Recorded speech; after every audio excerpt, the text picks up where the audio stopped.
Poland पर missile हमले के बाद अलर्ट जारी कर दिया गया। G7 की हो सकती है इमरजेंसी बैठक।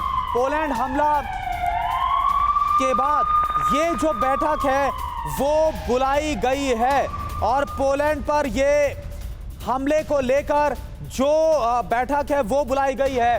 पोलैंड हमले पर आपात बैठक बुला सकते हैं G7 देश, ये साफ तौर पर नजर आ रहा है। और अगर हम कंट्री नेशन की बात करें तो इसमें आप देखिए Canada, France, Germany, Italy, Japan, United kingdom, United states और यूरोपियन यूनियन वो इसका हिस्सा हैं जो कि G7 कंट्रीज है।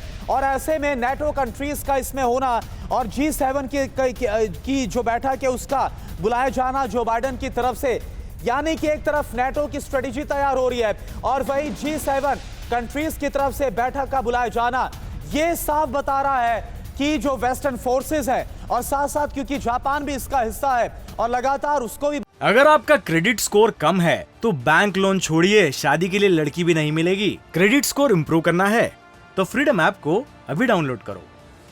बड़ा थ्रेट महसूस होता है तो क्या ये बता रहा है कि जो पूरी दुनिया है वो मिलकर इसका जवाब देते हुए नजर आएगी इस हमले का।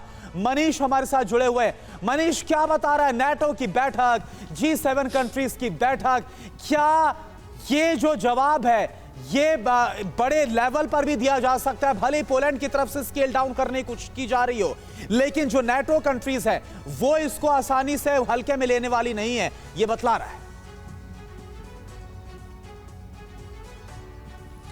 देखिए करुणा, अच्छी बात यह है कि अगर नेता या उद्देश्य बैठक करते रहे, मीटिंग होती रहे बजाय इसके कि फ्रंट लाइन पर सैनिक एक दूसरे को गोलियां चलाएं या फिर दोनों साइडों से मिसाइलें दागी जाए, उनसे बेहतर है कि G7 की बैठक हो, G20 की बैठक हो, जो हो भी रही है, G20 की बैठक हो भी रही है, G7 भी अलग से बैठक करने जा रहे हैं।